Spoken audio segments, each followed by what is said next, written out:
The one thing I want to share with you tonight is why should men disciple other men?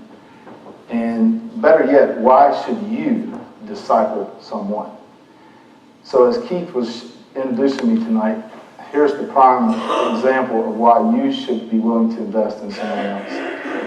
Keith Carroll has seen me at my best, and he has certainly seen me at my worst. He's seen me broken. He's seen me strong, physically and emotionally. He's seen me go through trials that no man should go through, that we don't expect to go through as Christian men. I won't get into all the details, but I'll tell you my marriage was on the rocks in 1996. I was at a Promise Keepers meeting, prayed for revival in my marriage. A week later, my wife said, I want a divorce. I said, God, this isn't quite the revival I had in mind. But we will celebrate 32 years the 25th of this month. So God is good. So, as I start to get a little louder, a little more excited, you'll understand why. This brother invested in me, and I'm going to tell you real quickly about the story about the discipleship, and then we'll loop back around. 2005, I was going through a safe, and if you've read my story, forgive the duplicity. If you haven't, you get the abbreviated version. He had written me a letter in 1990 that when my first child was born, he was my pastor and had sent it to me.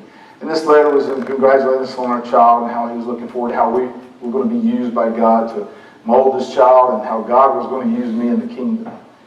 Well, roll the clock forward 15 years. I'm sitting in front of my safe.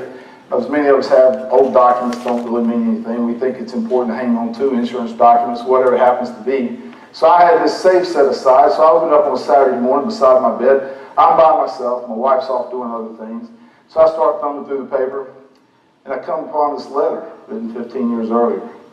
So I open it up. Keith has an unmistakable handwriting, very neat, very, very elegant is the right word. So I start reading this letter.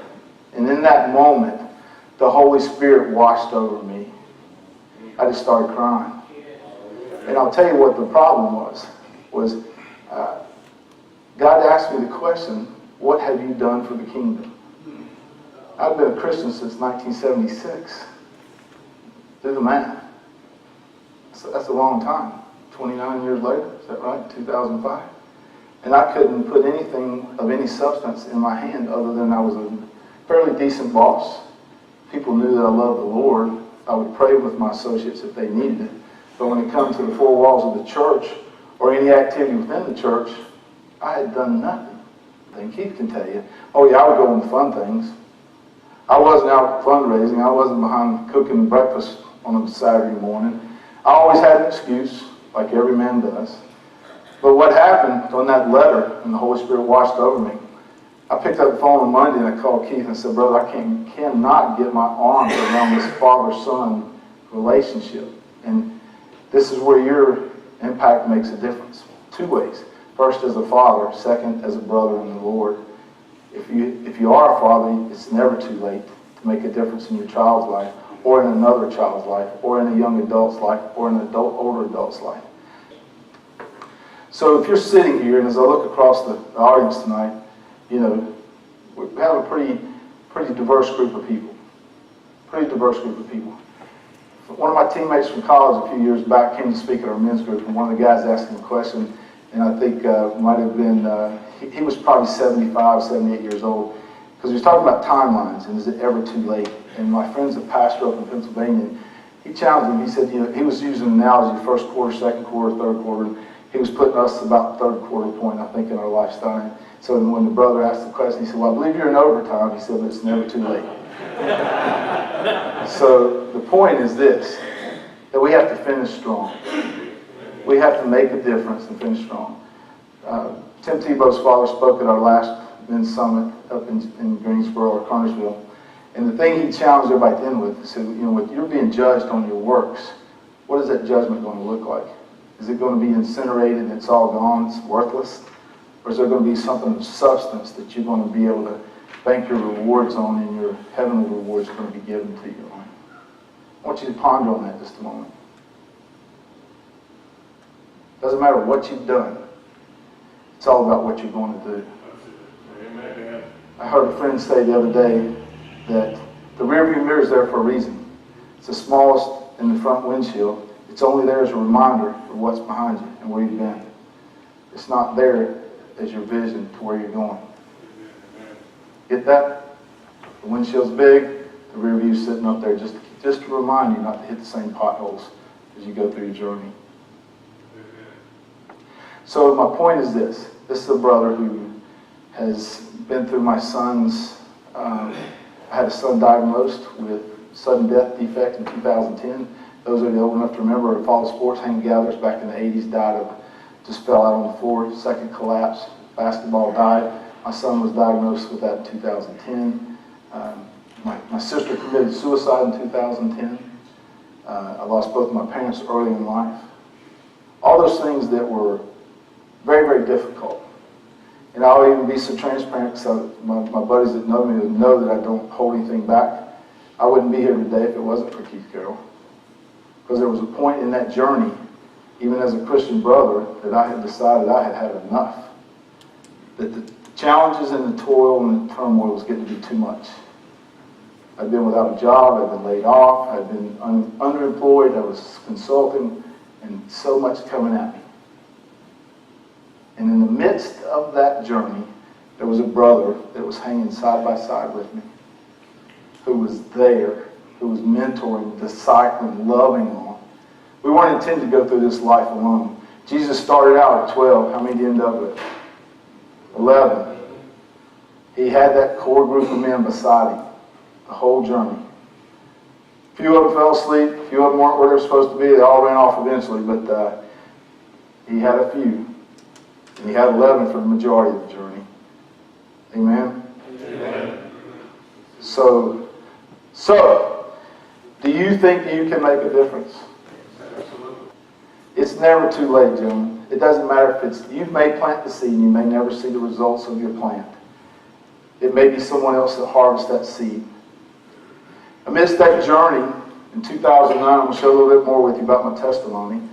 My wife had been up to to Crossmore and had said, hey, she come back off of a ladies' weekend. How many people are familiar with Crossmore? Do you know where it's at? It's right outside of Morganton, between Morganton and Boone and through that Blowing Rock area. There's a children's home up there. Well, I had just gotten laid off. My wife had been up there with her sisters and her mother. She comes back and said, hey, honey, I feel like we're supposed to adopt a child. Well, I can see all the financial wheels turning in here. What is it? You about had the same reaction I did. I said, honey, I just got laid off. How are we going to adopt a child? Who do we serve? The guy who created all the money and all the needs and everything in the world. Well, you know, I'm one of those guys that's got to be convinced of stuff. And Keith will tell you, and my buddies from church will tell you, if I get my mind set on something, we're going to tussle. And we're going to tussle. We're not physically, well, unless you want to. I need that once in a while. But we're going to tussle. Because if God's put it on my heart, we're going to do it. Well, I wasn't listening too good when I told her we weren't doing it. So I continued down this journey for 3 more years, and I'm sitting in my home office in January of 2012, and I say, Lord, have we missed doing something you asked us to do? Because I'm still underemployed. I'm now self-employed, so I got my feeling good. Self-employed, consulting business, making ends meet somewhat. And as soon as I said the prayer, he said, yeah, Roy, he said, you haven't finished the adoption journey. This is 3 years later. So, any of y'all have a hard time listening to God once in a while? So I'll tell you the story real quick. I picked up the phone and called my wife and said, hey, we're supposed to finish this adoption journey. She started laughing. Well, maybe she's thinking what I was thinking 3 years ago. This just doesn't make any sense. I said, what's so funny? She said, well, I was just praying to God last week and told him he was going to speak to you about that. That it had not left my heart, and we were supposed to do it. And follow the timeline here. This is January of 12. This is 2 years after my sister committed suicide, 2 years after my son had been diagnosed with sudden death defect, and of which he is now a pastor, I'm happy to tell you. And God pulled him back into where he needed him to be, and it took that to get where he needed him to be. So he's now serving down in Lawrenceville, Georgia, in an internship at 12 Stones. So when we start this journey on the adoption piece, it's right before our men's retreat. I go up to Crossmore and say, hey, my name is Roy Jones. My wife was over here visiting 3 years ago. We want to find out about adopting a child. We had this blueprint put together. We wanted a blue-eyed, blonde-haired, 10-year-old boy that would be 2 years younger than our existing son so that he would have a younger brother. God said, she said, we don't have any little boys like that. We've got a little girl who was orphaned at birth in the Ukraine, who's now 14 years old, who lost her adopted mother, who's from the U.S. and from Lenore area when she was 10. She's now 4 years later. And you can, through the imagination, she's moved from home to home. She's moved from 2 families in the church. And she's just about to graduate in January when God said, you're supposed to go adopt, and this is now February, and follow the timeline here. This is a month later. She said, yeah, she was just told last month that they were putting her up for adoption, the family that had her. So I said, well, who were the families? Well, there were 2 families from her mother's church. Her mother was a single mother that was raising her. So my wheels start turning. Keith will tell you, if the body's not doing it, who's doing it? If we as the body are not doing it, the world's certainly not going to do it. Amen? So my son, my oldest son, who's now the pastor's with me, we walk out and he said, so what are you thinking, Dad? Because he knew what the recipe was. It was supposed to be a little boy, 10 years old. And I said, God just put on my heart that if we don't do it, at her age, nobody's going to do it. Because, you know, if you know anybody's ever adopted, they're always looking for the young ones. The older ones tend to be a little bit more difficult just because of the journey they've been on, not by design or intent. So I called my wife, explained to her. She said, okay, well, let's see. Well, roll the clock forward. We have to go through all the qualification process, all the background checks, come look at your home, make sure it's suitable. So May 25th, which is our wedding anniversary, we meet her for the first time. She comes to live with us in August, and she's now our daughter and has been now for 5 years. So does God work? Now, let's back it up. Had Keith not said, Roy, I'll be glad to meet with you, Roy would have done something really stupid somewhere along the way, more so than usual. Probably I would not be here today, and that's not that reason. It would have been later on part of that other journey. And then, now we've impacted this little girl's life for a lifetime. She now has a family for a lifetime. She had no one, no sisters. Her mother's sister wanted nothing to do with her. Her mother's brother didn't want anything to do with her. Now, can you imagine this 14-year-old girl, and she wasn't sure she even wanted a family. In fact, she'd gone back for a week in the middle of that journey, and God said, Lord, what are you doing? How can a 14-year-old make a decision for their lifetime? So I picked the phone and called the school back. I said, we're coming together. So they said, they were in support. I said, this little girl has no idea what she's supposed to do. I said, God says, you go do it, and we're going to do it. So we adopted her. Think about that. Had he not invested, she wouldn't have had a family. 1,000 or so men wouldn't have had a chance to hear more about God. Wouldn't have been challenged by the speakers we've been blessed to have. The connections wouldn't have been made. I've been blessed to meet some really amazing folks, as many of you I'm sure have. I'm sure you have, Chuck, and your team. Some guys who I now call friends, who I could call and that you would know by name, that you would recognize, and have made other connections. Tony Evans, who's coming to be with us next January, was a result of another connection. See how God put all this stuff together? But what would have happened had Keith said no? Who in your life has reached out to you that you've not had time for? Who in your life has asked, I need help, and said, I need help, and you've not had time for? Are you ever really too busy? Oh yeah, I can justify it, trust me. I leave in the morning for Wisconsin. I had to put it off today so I could be here with you brothers tonight. I was happy to do that. But we all got reasons. We've all got things that are taking our time on. Is it your son? Is it your daughter? Is it your son-in-law? Is it that little boy next door? Is it the young man across the street that's got a young family who doesn't know because he was never taught? What's the worst they can say? Nope, not interested. But guess what? It's not a matter of if they're going to go through a difficult season. It's just a matter of when. Who better than a Christian man to have said, hey, I'm here if you ever need me. I'm here if you ever need me. As iron sharpens iron, so one man does what? All right. Let's say that with some excitement. As the iron sharpens iron, one man sharpens. So you need to go sharpen somebody. Your challenge is to go sharpen somebody. What was the Great Commission? Okay. Who said that? Who do you model your life after? All right. So close your eyes for just a minute. I want to ask you a quick question. Nobody else look around. I get the benefit of having the statistical analysis here. If God were to show up tonight, who in here would say, I've been making disciples? All right, put your hands down real quick. Everybody looks. Open your eyes. We got work to do. We got work to do. You're never too old. You're never too young. All it requires is making a difference. Jesus didn't stay in the four walls of the body. He was out in the streets. He was out in the streets. He was serving. He was constantly serving. I need to be better at it. We each have a gift. You're not going to be a Chuck. You're not going to be a Roy. You're not going to be a Keith. It doesn't matter. You can be a servant of God. And when God is involved, He can take with the supernatural and do what you never could imagine in the natural. Never imagine in the natural. When He blesses it, it blows up. When you don't know how it's going to happen, He comes right alongside and makes it happen.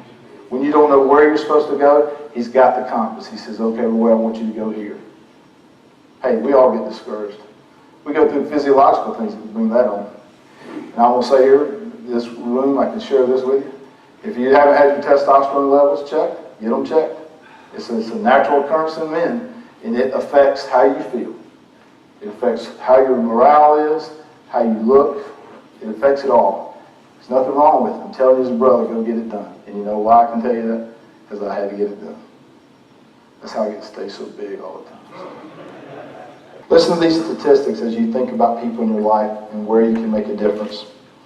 80% of most men are so emotionally impaired that they're not only unable to express their feelings, they're even unable to identify their feelings. 60% of men are in financial trouble paying on the monthly minimums on their credit card balances. 50%, now listen here, gentlemen.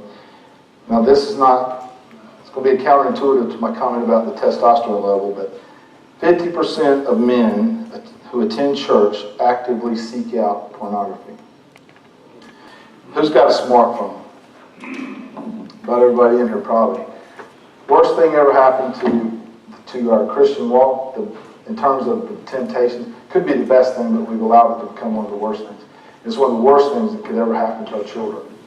Because they're seeing things that you and I only imagined at some point in time in our life growing up. They're seeing it 8, 9, 10 years old. And don't be misled by the enemy into thinking it's okay for them to have it because everybody else has got it. It's okay to be the dad, the grandfather, the brother, the uncle who says, let me see your phone, let me check your history. Let me see where you're going. Get the software loaded on the phones that tells you when they're where they shouldn't be. 40% of men get divorced, affecting 1 million children each year. Think about that. That's your future leaders. Those are the future people that's going to be in your companies. Those are going to be the ones that want to marry your children, your grandchildren. Men have become one of our society's largest neglected groups. As a result, they are prone to get caught up in the rat race, lead unexamined lives, and become cultural rather than biblical Christians. Are you a biblical Christian or are you a cultural Christian? Are you a disciple or are you a sitter? Are you on the sidelines or are you in the ball game? I was a sideline sitter up until 2005. I was sitting in the pew. That's where I was. Of men married between 1970 and 1974, just 46% were still married after 30 years. And that was back when it wasn't good to get a divorce if you were married from that time on. 48% of women are choosing cohabitation over marriage. It didn't tell us if it was with other women or men, but they're obviously cohabitating with somebody. 41% of babies are born to single mothers. 36% of children live in homes without their biological fathers. 18% of pregnancies are terminated by abortion. How many times you drive by a Planned Parenthood site or an abortion clinic? It's become every day. We just don't worry about those things. Children in female-headed families are 5 times more likely to live in poverty, repeat a grade, and have emotional problems compared to families where a father is present. Psalm 133, how good and pleasant it is when God's people live together in unity. It is like precious oil poured on the head, running down on the beard, running down on Aaron's head, down on the collar of his robe. It is as if the dew of Hermon were falling on Mount Zion. For there the Lord bestows his blessing, even life forevermore.